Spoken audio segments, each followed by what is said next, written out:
Hello there. So, in one of my previous videos, I gave you 5 reasons why the Orville is better than modern Star Trek.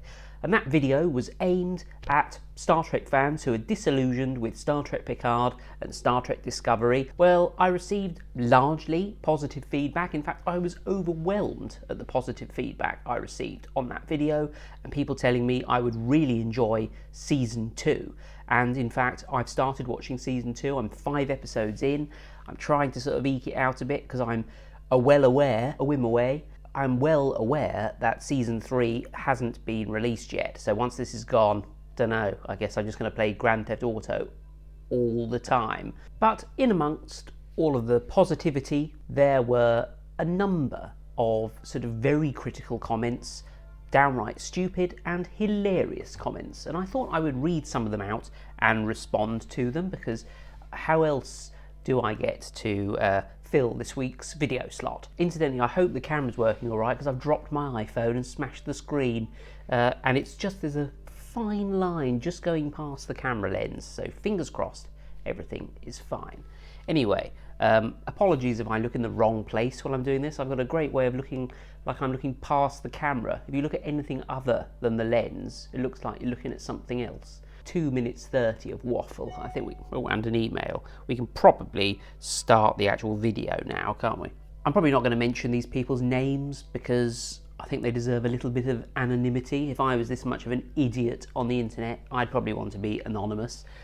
You suck, and your reviews suck. I'm 50 yeets old, and the Orville is in a class all by itself. You can't compare a knockoff of the original series mixed with Star Trek The Next Generation.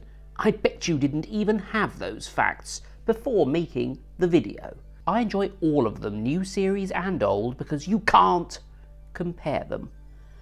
They're not even in the same league. Okay, so we're going to see various variations of this particular comment on that video, saying that you couldn't possibly compare Star Trek Orville to new Star Trek because they are so completely different.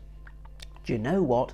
I agree with you. They are completely different, but one is much more similar to old classic Star Trek than the other one, and that one is the Orville. You can't compare them. Well, I just have. Actually, this guy's name is Moot, so I guess this is a moot point.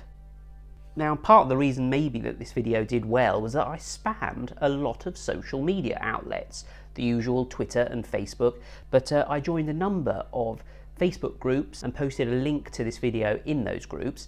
Now, the Star Trek ones, funnily enough, gave me a load of abuse and then reported and deleted the post. Funnily enough, all the Orville groups were more than happy to post my comment, and they may have helped actually make YouTube rank the video more highly and give it some more views. But one of the comments from Facebook further solidifies my theory that most of our species are incapable of enjoying anything without bashing something else.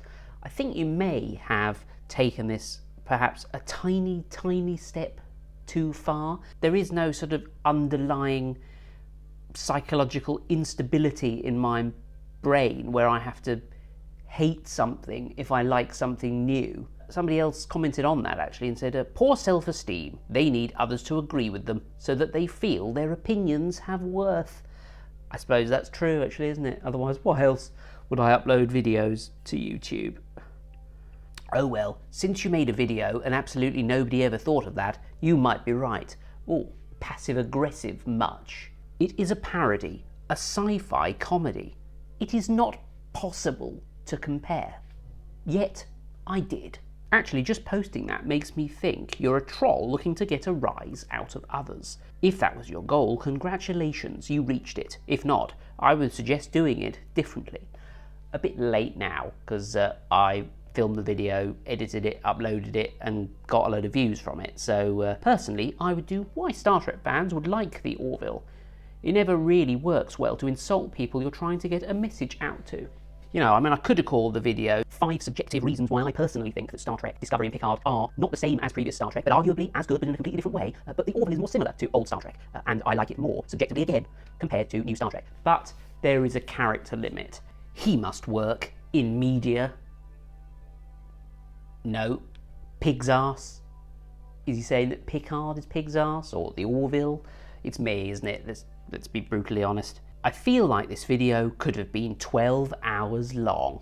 Actually, I assume that's probably a nice thing to say. They're saying that there are so many reasons that the Orville, or the Orville as it's been called, is so much better than Picard and Discovery that there could have been loads of things in the video.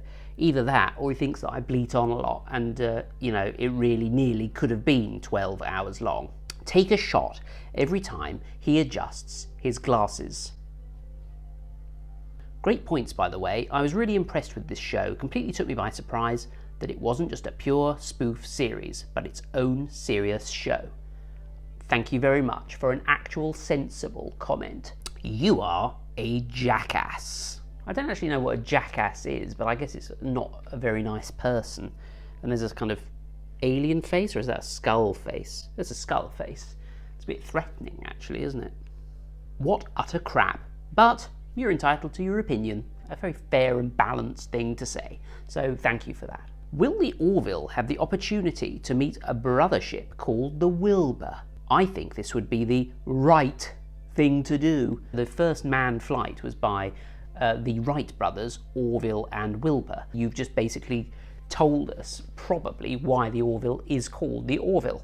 I love all of these productions, but your concepts are obtuse and really one-dimensional. All series you mention are worthy of a watch, but your interpretation is very limited. Just a lot of kind of big words and not really any sort of substance there, other than you didn't think the video was very good. Well, thanks for going out of your way to tell me. You could have just not watched it like everybody else. Seth MacFarlane plays the role of Elon Musk. There is no outer space, water, water everywhere. I think the less said about that one, the better. Love the humour, love the topics, and the thought-provoking subjects. Oh, thanks very much. I'd put a lot of effort into my YouTube channel. I also love that actors from Star Trek have accepted roles in it as well. Oh, you were talking about the Orville, weren't you? Wow, you're an arsehole. You think having Jonathan Frakes and Marina Sirtis on Picard is just throwing them in, but having Robert Picardo cameo in the Orville is just tar awesome. That's frankly crap. Admittedly, that's probably one of the weakest comments I made in that video, but you know, when you're trying to make a list, you know, you have to kind of clutch at straws a bit now and again, don't you? That's ridiculous. Of course, you're welcome to express your opinion, but you are full of shit. The Orville is damn good, but to say that the last decade of Star Trek has been really bad is just not true. Okay, let's listen to what this guy's got to say. The Kelvin timeline movies are all very good. Well, they're not. Maybe Star Trek Beyond wasn't as good as the first and second installments, but it was still pretty good. So you're already backtracking and saying that one of the Kelvin timeline movies isn't so good, but okay. Again, you absolutely have the right to your own opinion, but I also have the right to tell you it's silly. This seems to be quite a modern thing, doesn't it? Saying, you know, oh yes, I respect your opinion and you have the right to have an opinion, but you're completely wrong. Maybe we should just go back to the times where we just don't put a sort of lengthy preamble. We discuss a lot more things, wouldn't we? Not trying to be an asshole. Well, you really are. You just called me a Just a bit disconcerted with your obviously unfair assertions that the last 10 years of Star Trek is really bad. Haven't watched Picard or Star Trek Discovery yet, though. So you haven't even watched them? It was until he pissed off the fans by sacking the sexy popular actress who played the first security officer, who he had a fling with, and she upset him and he kicked her off at the end of the first series, replacing her with a ugly who had similar body build, but ugly. I hate him now, and will never watch the second series onwards ever. The official Star Trek series and films and Discovery are total crap thanks to the full J.J. Abrams, who must be the worst so-called producer-director ever in the history of media. He is not only full of crap at this task, worse still, he thinks he's the best in the world, even though he has ruined not only Star Trek franchise with terrible non-canon anti-timeline films, but managed to ruin the second biggest franchise next to Trek's, namely Star Wars as well. And before anyone supports that fall, remember as producer-director, he in 100% charge of how the films are made, plus a lot of the ideas and stories and even shit looks are his too, so he totally ruined both franchises. That super silly, ugly, oversized Enterprise hot rod design in the 2009 film was his own one. He said after the fans hated the first film, 2009, oh, I did not make what the fans liked, I made what I wished to see. That is the level of self-centered we are dealing with here. That's a long opinion, and some of it is probably right. Quite a bit of gossip, libelous gossip at the beginning there, so we'll just leave that to one side. Anyway, as you can see, when you upload a video to YouTube, there's quite a lot of different, there's a range of comments to contend with. If you're a fan of original Star Trek, check out my video, the 5 reasons why the Orville, I was going to call it Star Trek Orville, is better than Picard and Discovery. Do consider supporting the channel via Patreon or YouTube membership. If you pledge more than $1 a month, your name will be displayed on the screen, as it is now for all of these wonderful people. If you pledge more than $10 a month, then I will read your name out. So thank you to Zachary Van Dyke, Paul Cotter and Magnanimous Meg. And yeah, I shall see you next time for another video.